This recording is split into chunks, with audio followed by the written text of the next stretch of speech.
তো বছর কয়েক আগে রিয়ানদের এলাকার এক দুষ্ট ছেলের কাছ থেকে রিয়ান বাসা সহ 5টি অজানা পাখির ডিম উদ্ধার করেছিল।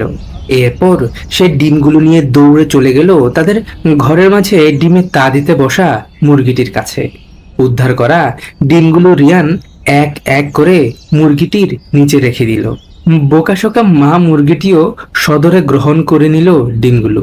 মুরগির নিচে অজানা এই পাখিগুলোর ডিম রাখার মাত্র 10 থেকে 12 দিন পরেই রিয়ানকে অবাক করে ডিমগুলোর নিচে জন্ম নিয়েছে কুচকুচি কালো রঙের 4টি ফুটফুটে পাখির ছানা। তবে দুঃখের বিষয় হলো 5টি ডিম থেকে 1টি ডিম নষ্ট হয়ে গিয়েছিল। এদিকে ছানাগুলো জন্মের ঠিক একদিন পরেই রিয়ান তাদেরকে মুরগির নিচ থেকে নিয়ে এসে নিজেই তাদের খাবার খাওয়ানোর চেষ্টা করে।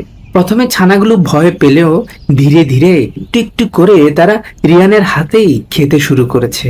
ফুটফুটে কালো রঙের ছানাগুলোকে দেখে রিয়ান ভেবেই নিয়েছিল এগুলো নিশ্চিতভাবেই ডাহুক পাখির ছানা। তাদের বয়স যখন 8 থেকে 10 দিন, তখন থেকে রিয়ান তাদেরকে এইভাবে ঘরের মাঝে ছেড়ে দিতে শুরু করে। ছোট্ট পাত্রে পানি দিলে পুচকে ছানাগুলোও মনের আনন্দে গোসল করে নেয়। আবার শীষ বাজিয়ে তাদের বন্ধু রিয়ান তাদেরকে ডাকলেই দৌড়ে চলে যেত পুচকে ছানাগুলো। কিন্তু মজার বিষয় হলো ছানা চারটি আরো কিছুটা বড় হয়ে ওঠার পর যখন তাদের পালকের রং পরিবর্তন হতে শুরু করে, তখন রিয়ান বুঝতে পারে তার ধারণাটি ছিল পুরোপুরি ভুল। এরা কেউই মূলত ডাহুক পাখির ছানা নয়, এরা হলো অসম্ভব জেদি কোড়া পাখির ছানা। কিন্তু এই বন্য পাখিগুলোকে ছোট থেকে পেলে পুষে বড় করলেও রিয়ান চেয়েছিল ছোট্ট ছানাটিকে রেখে বড় ছানাগুলোকে মুক্ত করে দিতে। এমনকি সে তাদেরকে ঘরের পাশের এই ক্ষেতের মাঝে ছেড়েও দিয়েছিল। ছানা 3টি ছাড়া পেয়ে হুড় হুড় করে ঢুকে পড়ল ধান ক্ষেতের ভেতর।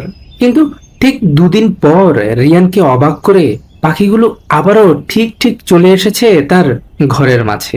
নিজের ইচ্ছেতেই ছানাগুলো আবারও তার ঘরে চলে আসায় সে আর তাদেরকে তাড়িয়ে দেয়নি। আগে সে পাখিগুলোকে দিনের একটা সময় খাঁচায় ঢুকিয়ে রাখলেও এখন সে আর এমনটা করে না। যেন কখনো যদি তাদের রিয়ানের ঘরের মাঝে ভালো না লাগে, যেন তারা মুক্ত পরিবেশে নিজেদের ইচ্ছেতেই ফিরে যেতে পারে। কিন্তু দিন যতই যাচ্ছে কোড়া পাখির ছানাগুলোর সাথে রিয়ানের যেন আত্মার সম্পর্ক আরো গভীর হয়ে উঠছে। আর উঠবে নাই বা কেন বলুন? ছানাগুলোকে যে সে একদম ছোট্ট থেকে মায়ের ভালোবাসা দিয়ে একটু একটু করে বড় করে তুলেছে। ইতিমধ্যে ছানা 4টি পুরোপুরি প্রাপ্তবয়স্ক হয়ে উঠেছে, যা দেখে রিয়ান এই পুরুষ এবং স্ত্রী পাখিটিকে আলাদা আলাদা খাঁচায় এভাবেই কাছাকাছি রেখে দিয়েছে। কারণ কিছুদিন পাশাপাশি আলাদা আলাদা খাঁচায় রাখলে পাখিরা জোড়া নিতে সময় নেয় না। এদিকে আবার বর্ষাকাল, অর্থাৎ তাদের প্রজননের সময় ঘনিয়ে এসেছে। আর কিছুদিন পরেই আবারও ধান ক্ষেতের কোনায় কোনায় দলে দলে বাসা বেঁধে ডিম পাড়তে শুরু করবে কোড়া ও ডাহুক পাখিরা। যার কারণে রিয়ান বুদ্ধি করে তার পোষা এই পাখি দুটোর জন্য প্লাস্টিকের জাল, বাঁশ এবং কাপড় দিয়ে তাদের ছোট্ট এই পুকুরের পাশেই অসম্ভব সুন্দর এই প্রাকৃতিক ঘরটি তৈরি করে দিয়েছে, যেখানে তাদের জন্য রিয়ান খাবার এবং গোসলের পানির সাথে সাথে ডিম পাড়ার জন্য সুন্দর একটি ব্যবস্থাও করে দিয়েছে। কিন্তু মজার বিষয় হলো কিছুদিন পর রিয়ান যখন তাদেরকে খাবার এবং পানি দিতে যায়, তখন সে দেখতে পায় তারা দুজন রীতিমতো একে অন্যের সাথে ভালোবাসায় আবদ্ধ হচ্ছে। অন্যদিকে অবশিষ্ট এই স্ত্রী পাখি দুটো এখনো ঠিক আগের মতোই তার ঘরের মাঝে বসবাস করছে। কিন্তু এখন কথা হলো এই পাখি দুটো তো প্রাপ্তবয়স্ক হয়ে উঠেছে। এদিকে আবার তাদেরকে ঝোপ জঙ্গলে ফেলে আসলে তারা আবারও হুড় হুড় করে চলে আসে রিয়ানের ঘরে। এখন কথা হলো রিয়ান এই স্ত্রী পাখি দুটোর জন্য পুরুষ কোড়া পাখি কোথায় পাবে? বেশ কয়েকদিন চিন্তা ভাবনা করার পর রিয়ান আজ ধান ক্ষেতের পাশে একটি স্ত্রী পাখির পায়ে সুতা বেঁধে ঠিক তার সামনে রেখে দিয়েছে একটি পাখি ধরার ফাঁদ। 20 থেকে 25 মিনিট পর একটি পুরুষ পাখি দৌড়ে এসে রীতিমতো স্ত্রী পাখিটির সাথে অনেকটা জোরপূর্বক ভালোবাসায় আবদ্ধ হয়েছে। কিন্তু এরপর সে যখনই পালাতে যাচ্ছিল ঠিক তখনই সে রিয়ানের পাতানো ফাঁদে আটকে পড়ে।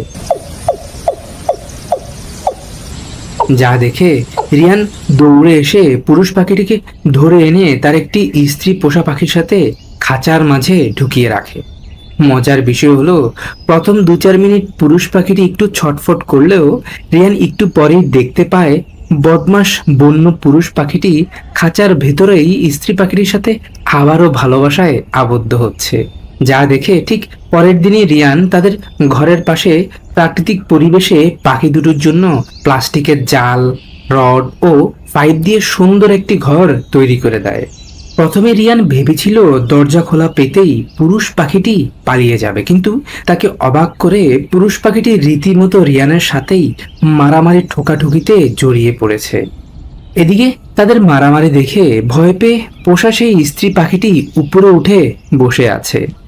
অন্যদিকে কাপড় দিয়ে ঢেকে রাখা সেই পুকুর পাড়ের পোষা পাখি দুটিকে রিয়ান এখন বিশাল এই সুন্দর পরিবেশে স্থানান্তর করে দিয়েছে, যেন তারা সুন্দরভাবে তাদের সংসার সাজিয়ে গুছিয়ে নিতে পারে।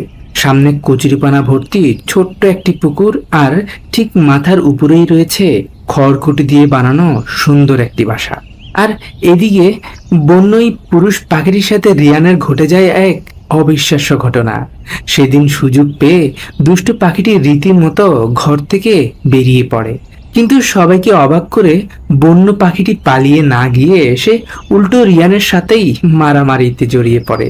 এমনকি সে যখন পাখিটির কাছ থেকে দূরে সরে যাচ্ছিল, ঠিক তখনও বদমাস পাখিটি তার পিছন পিছন ছুটে যাচ্ছিল আবারও আক্রমণ করতে।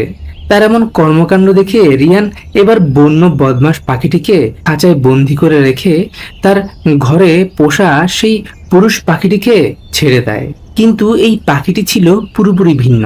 সে ঠিক আগের মতোই রিয়ানের আশেপাশে ঘুরে বেড়াচ্ছে। দীর্ঘ প্রায় 1 মাস পর বন্য পাখিটির সাথে জোড়া দেওয়া সেই পোষা স্ত্রী পাখিটিকে আলাদা করে এই খাঁচায় রাখার পর সে ডিম পাড়তে শুরু করেছে। স্ত্রী পাখিটি মোটমাট 5টি ডিম পেড়েছে। পুরুষ পাখিটিকে রিয়ান এই খাঁচার আশেপাশে ছেড়ে রাখলেও তাকে খাঁচায় এখন আর ঢুকতে দেয় না সে। পুরুষ পাখিটি বন্য হলেও তার স্ত্রী সন্তান এখানে থাকায় সেও আর উড়ে চলে যায় না। এভাবেই যখন সব ঠিকঠাক ভাবে চলছিল, হঠাৎ একদিন রিয়ান বাড়ি ফিরে দেখতে পায় তাদের উঠোনে পড়ে আছে তার ভালোবাসার পাখিটির নিথর দেহ। এমন একটি দৃশ্য দেখার জন্য রিয়ান একদমই প্রস্তুত ছিল না। এই কিছুক্ষণ আগেও এই পাখিটি রিয়ানের সাথে মারামারি ফুটোফুটিতে লেগেই ছিল, কিন্তু এখন সে নড়তেও পারছে না। পাখিটির এই দুরবস্থা দেখে রিয়ানের পায়ের নিচ থেকে যেন মাটি সরে পড়েছে। এই খবর এখনো তার স্ত্রী জানে না, যে কিনা খাঁচার ভিতরে এখনো নিশ্চিন্তে তাদের ডিমগুলোতে তা দিয়ে যাচ্ছে। বুক ভরা কষ্ট নিয়ে রিয়ান ঘন্টা কয়েক পর পাখিটিকে মাটি চাপা দিয়ে দেয়। কিন্তু এখন কথা হলো, স্ত্রী পাখিটি তার স্বামীকে আশেপাশে না দেখলে আদৌ তাদের ডিমগুলোতে তা দিবে তো?